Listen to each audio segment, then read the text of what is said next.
आप सभी का अभिनंदन, नमस्कार। और मैं क्षमा प्रार्थी हूं कि आज ये जो प्रेस कॉन्फ्रेंस जो हमने 11 बजे के लिए तय किया था, हमने देरी से आरंभ किया है और आप भी जानते हैं कारण क्या है। हम सब श्रद्धा के साथ टीवी पर हमारे जो जवान, जो अफसर हिंदुस्तान के आर्मी के, जिन्होंने शहादत प्राप्त किया है, जिन्होंने मां भारती के लिए बलिदान दिया है जम्मू कश्मीर में लड़ते हुए, उनके अंतिम यात्रा को देख रहे थे। और सभी के मन में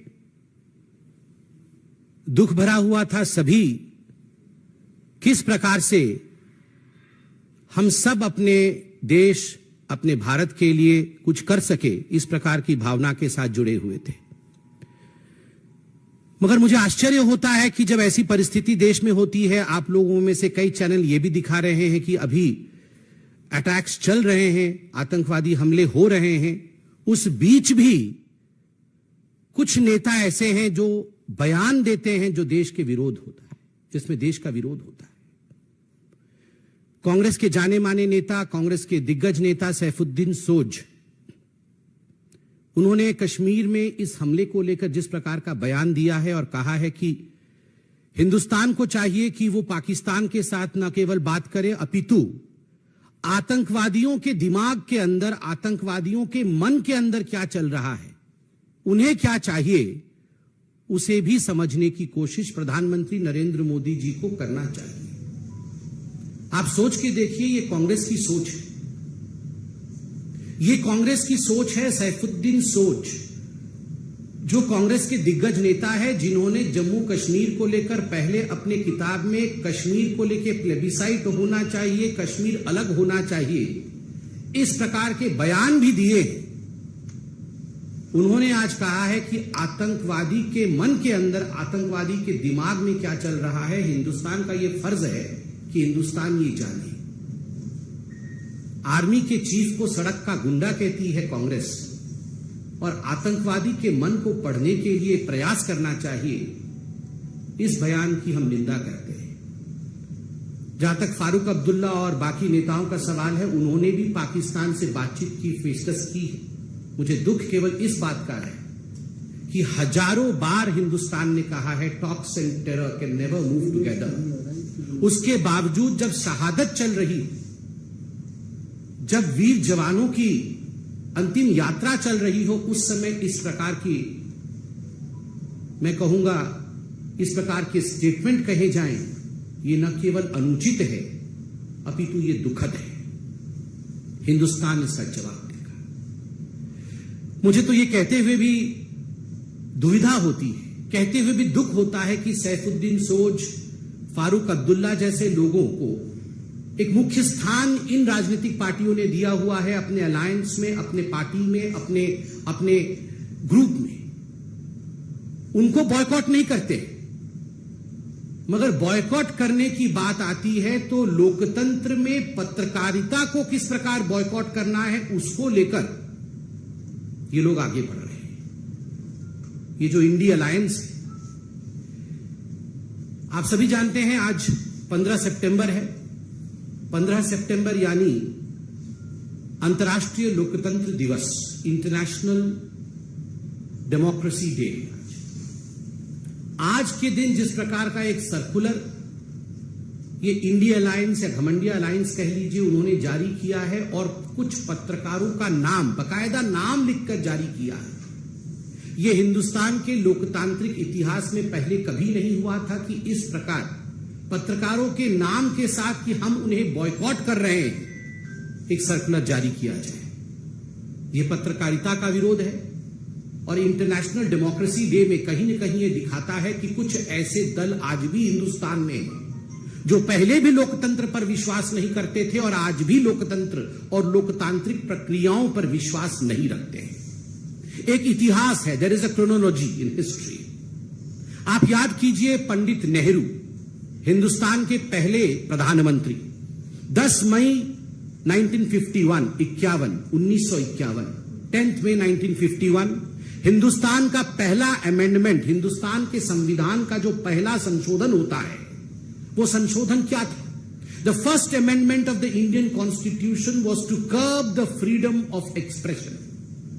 किस प्रकार से रेस्ट्रिक्ट किया जाए फ्रीडम ऑफ स्पीच को, यह पहला संशोधन, प्रथम संशोधन था पंडित जवाहरलाल नेहरू का, भारतवर्ष का। आप सोच के देखिए, भारतवर्ष की उस समय एक इंटरिम सरकार चल रही थी, इलेक्शंस भी नहीं हुए थे, मगर एक इंटरिम गवर्नमेंट द्वारा पहला संशोधन, यह किस प्रकार फ्रीडम ऑफ स्पीच को रोका जाए उसको लेकर था।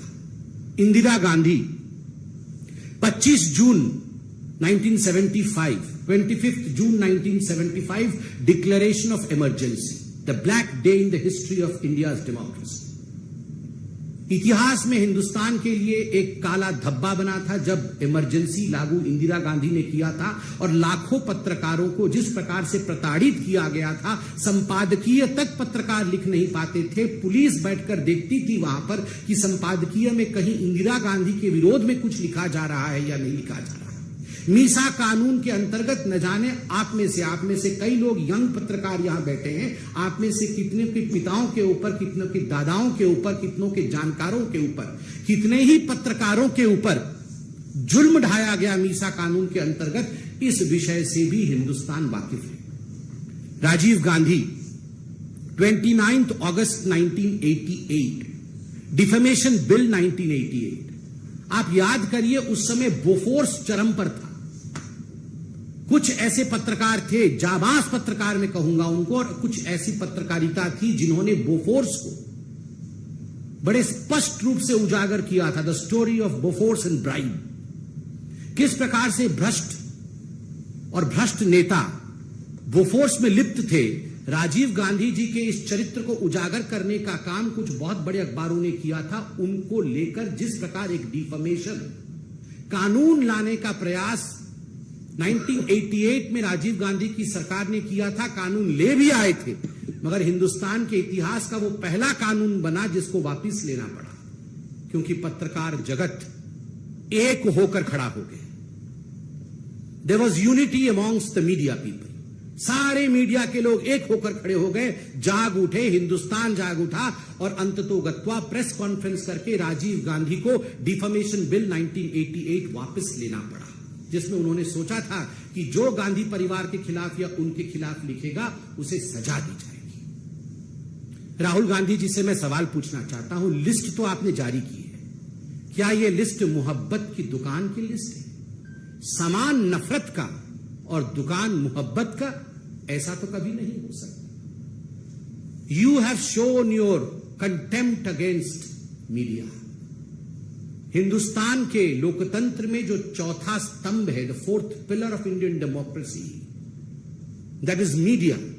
मीडिया के प्रति जिस प्रकार का नफरत आपने प्रदर्शित किया है, मैं आपसे पूछना चाहता हूं, क्या यह मोहब्बत की दुकान? कदाचित नहीं। मित्रों, जब ये नेता सवाल पूछते हैं, कांग्रेस पार्टी के नेता जब सवाल पूछते हैं कि सर्जिकल स्ट्राइक में हमें सबूत चाहिए, जब कांग्रेस पार्टी के नेता और आम आदमी पार्टी के नेता ये सवाल पूछते हैं कि सर्जिकल स्ट्राइक और एयर स्ट्राइक फर्जी था, आप हमें सबूत ला के दिखाइए, गिव अस द एविडेंस। जब कांग्रेस पार्टी के दिग्गज नेता पूछते हैं कि भगवान राम किस कमरे में पैदा हुए, बताओ इस कमरे में पैदा हुए या उस कमरे में पैदा हुए।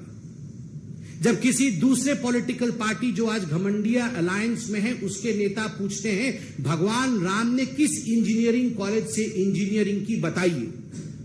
जब ये सवाल पूछते हैं तो ठीक है, जायज है, इनको बॉयकॉट नहीं किया जाएगा। मगर जब पत्रकार डिबेट में सवाल पूछ लेता है इनसे कि आपके राज्य में भ्रष्टाचार क्यों हो रहा है, आपने जो आंकड़े प्रस्तुत किए थे वो आंकड़े गलत थे, सही आंकड़े ये है, क्या हिंदुस्तान की ग्रोथ स्टोरी आज विश्व में एक रिकॉर्ड नहीं कायम कर रही? क्या G20 सफल हुआ या नहीं हुआ? अगर इस प्रकार के सवाल कांग्रेस या इंडी अलायंस के दूसरे लोगों से पूछ लिया जाता है तो आप बन जाते हैं बॉयकॉट करने वाले पत्रकार। आपको बॉयकॉट कर देना चाहिए। क्यों? ये जो नेता हैं ये भगवान हैं। ये भगवान पे सवाल उठा सकते हैं और पत्रकार जो हैं वो नेताओं पे सवाल नहीं उठा सकते हैं, उनसे सवाल नहीं पूछ सकते। मित्रों, ये राहुल गांधी जब विदेश जाते हैं, अभी भी विदेश में है जहां तक मैं जानता हूं, कुछ प्राइवेट मीटिंग वगैरह कर रहे हैं, आज मैंने देखा है सोशल मीडिया। श्याम पित्रोदा ने बताया प्राइवेट मीटिंग गुप्त रखी जाएगी, बताया नहीं जाएगा। जब ये जाते हैं फॉरेन कंट्री में और विदेश की भूमि में जाके देश के विरोध में बोलते हैं, राहुल गांधी अमेरिका में लंदन में जाके कहते हैं कि हिंदुस्तान में लोकतंत्र समाप्त हो गया, पत्रकारों के साथ दुर्व्यवहार किया जाता है, we don't have right to express ourselves in India, there is no freedom of speech in India. This is freedom of speech Rahul ji. ये जो आपने लिस्ट जारी की है, ये फ्रीडम ऑफ स्पीच है, ये पत्रकारिता का सम्मान है, ये पत्रकारों का सम्मान है। ये जो बॉयकॉट करके आप सम्मान दिखा रहे हैं डेमोक्रेसी का, ये आज पूरा विश्व देख रहा है, पूरा हिंदुस्तान देख रहा है। और मित्रों, आप सब पत्रकार बैठे हैं यहां पर, और आपके माध्यम से और टीवी के कैमरे के माध्यम से मैं करोड़ों पत्रकारों से आज सवाल पूछता हूं, क्या ये जो 14 नाम लिखे गए हैं, ये बॉयकॉट के नाम है या ये टारगेट लिस्ट है? क्या इनको केवल बॉयकॉट किया गया है या इनको टारगेट करने के लिए इनके नाम जारी किए गए हैं? मैं ये सवाल पूछता हूं। ये हिट लिस्ट है।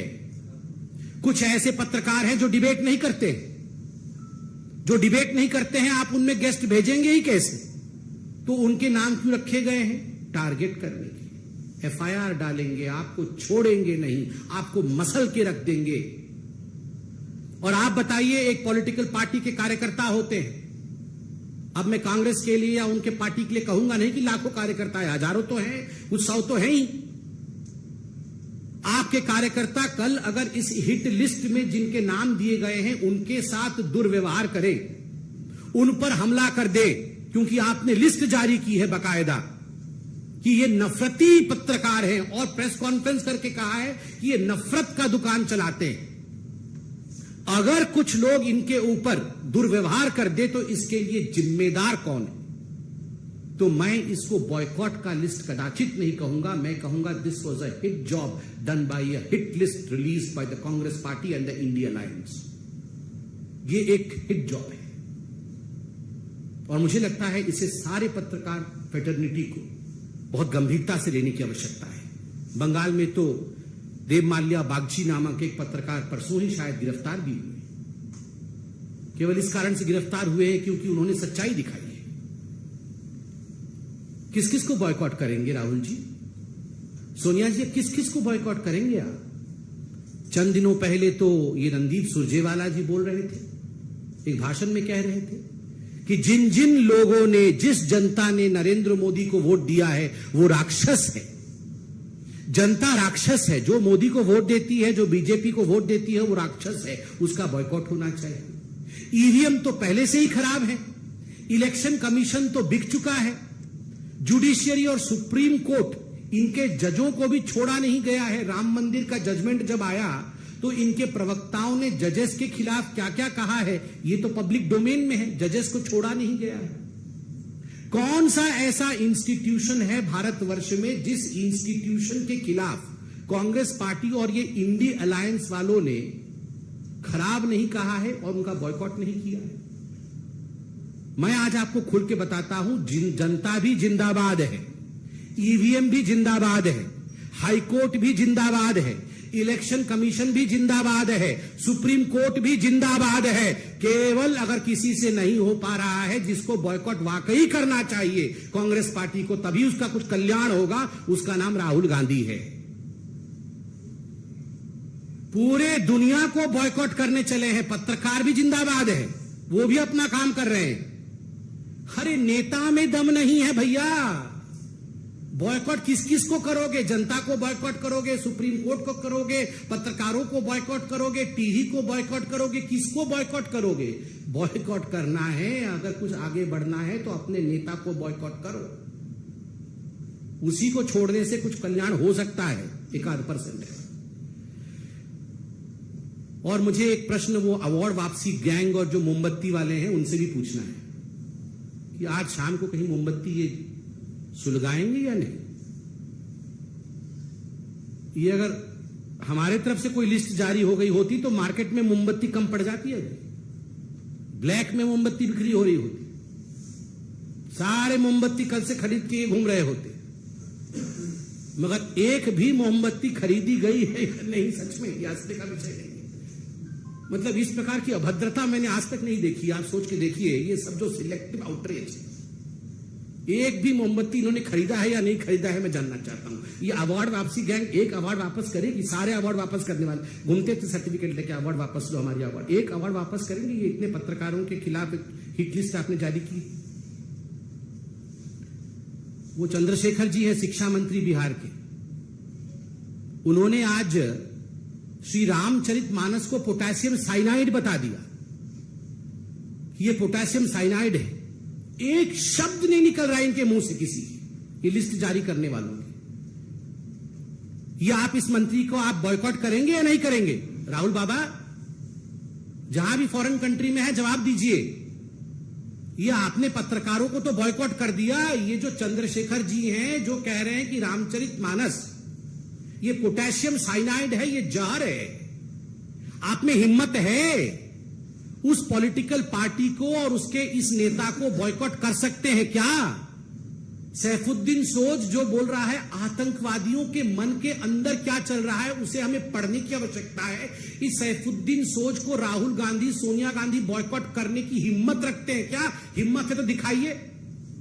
जो पत्रकार G20 और भारत के लिए ठीक बोल दे उसको बॉयकॉट करना है, और जो भारतवर्ष के लिए खराब बोले उसके साथ खड़ा। अरे ये लोग तो ओसामा जी के साथ खराब हो गया, ओसामा जी को पानी में ढकेल दिया, उसको लेकर दिग्विजय सिंह 3 दिन नहीं सोए थे। आतंकवादी वो बाटला हाउस में मर गए थे 3, उसमें सोनिया गांधी जी रो रो के बेहाल हो गई थी। इनका हाल तो ये है, आतंकवादियों के साथ खड़ा होना है, उनको बॉयकॉट नहीं करना है। बाटला हाउस वाले आतंकवादियों को देख करके सोनिया गांधी उनकी डेड बॉडीज को रो दी थी, वो सो नहीं पाई थी। कि मैं नहीं कह रहा हूं, उन्हीं के नेता सलमान खुर्शीद ने कहा कि Sonia Gandhi could not sleep for 3 nights because 3 बेचारे आतंकवादी मारे गए थे। उनको बॉयकॉट करने की इनमें हिम्मत नहीं है। बॉयकॉट करना किसको है? जो न्यूज में हिंदुस्तान के विषय में सही खबर दिखाता है, उसको बॉयकॉट करना है। बॉयकॉट आप करिए, देश की जनता जब आपको बॉयकॉट करेगी तब आपको समझ में आएगा। बहुत बहुत धन्यवाद। कोई प्रश्न हो तो अवश्य। पहले भी ऐसे विवादित बयान दे चुके हैं मानस को लेकर, फिर से ऐसा बयान दे रहे हैं सनातन के खिलाफ, मानस को लेकर जहरीला जहर बता रहे हैं सब। तो जहर तो भरा ही हुआ है उनके अंदर। ये जितने भी इंडी अलायंस वाले हैं, इन सबके अंदर हिंदू धर्म के लिए जो जहर भरा हुआ है, उनके हर वाक्य में ये विषय दिख रहा है। वरना आप सोचिए, कोई ये बोल सकता है कि हिंदू धर्म डेंगू है? कोई ये बोल सकता है कि हिंदू धर्म मलेरिया है? कोई ये बोल सकता है कि हिंदू धर्म एड्स है? ऐसे शब्दों का तो प्रयोग ये रोज रोज कर रहे हैं और कह रहे हैं कि रामचरितमानस पोटेशियम साइनाइड है। अरे करोड़ों लोगों की आस्था है, राम नाम सत्य है कह के हम सब इस धाम से परलोक जाते हैं। उस राम के नाम को जहर बताना, इतनी हिम्मत जो लोग रखते हैं, वो इस देश के ही मूल आस्था पर सवाल करते हैं, उस पर चोट करते हैं। इसमें तो कोई दो मत ही नहीं। उनका पूरा जनता बॉयकॉट करेगी, आप देखिएगा। पूरा लिस्ट, उनका लिस्ट भी नहीं निकल सकता, इतना बड़ा है। सर, आम आदमी पार्टी के राज्यसभा सांसद संजय सिंह ने कहा है कि सबसे अधिक सनातन का अपमान बीजेपी ने किया है। राम मंदिर के झंडा चोरी और उनके पूर्व उप मुख्यमंत्री दिनेश शर्मा ने तो माता सीता को प्रस्तुत देवी तक कह दिया। देखिए, ये आम आदमी पार्टी के बारे में तो सवाल पूछिए ही मत। ये आम आदमी पार्टी वो पार्टी है, ये तो अभी 14 की लिस्ट निकली है, उन्होंने तो 24 की लिस्ट निकाली थी बॉयकॉट करने की। लालू प्रसाद यादव उसमें नंबर 1 थे कि सबसे बड़ा भ्रष्ट ये लालू प्रसाद यादव। नंबर 2 पे फिर वो जितने जिसके साथ अभी सब गलबैयां कर रहे हैं ये अरविंद केजरीवाल जी, वो सबसे नंबर 1 भ्रष्ट पे थे। और अब सबके साथ बैठकर बोल रहे हैं कि बीजेपी खराब है। आप सोचिए, उस आम आदमी पार्टी पे ये सारे पार्टी को देखिए। मतलब ये मुझे तो कुछ समझ ही नहीं आ रहा है, ये इंडिया अलायंस क्या कर रहे हैं। ये पहले आम आदमी पार्टी कांग्रेस को बॉयकॉट कर रही थी, कांग्रेस आम आदमी पार्टी को बॉयकॉट कर रही थी, ममता बनर्जी अधीर रंजन चौधरी को बॉयकॉट कर रही थी, अधीर रंजन चौधरी ममता बनर्जी को बॉयकॉट कर रहे थे। वहां पर पंजाब में आम आदमी पार्टी बोल रही थी हम कांग्रेस को घुसने नहीं देंगे। यहां पर नीतीश कुमार और आरजेडी में 36 का आंकड़ा चल रहा था, ये एक दूसरे को बॉयकॉट कर रहे थे। आज ये सब एक होकर बोल रहे हैं पत्रकार को बॉयकॉट कर रहे हैं। कोई जमीर ही नहीं है इनका, ये क्या करते रहते हैं? ये सबको बॉयकॉट करके अपने लिए सत्ता का शॉर्टकट ढूंढ रहे हैं। धन्यवाद।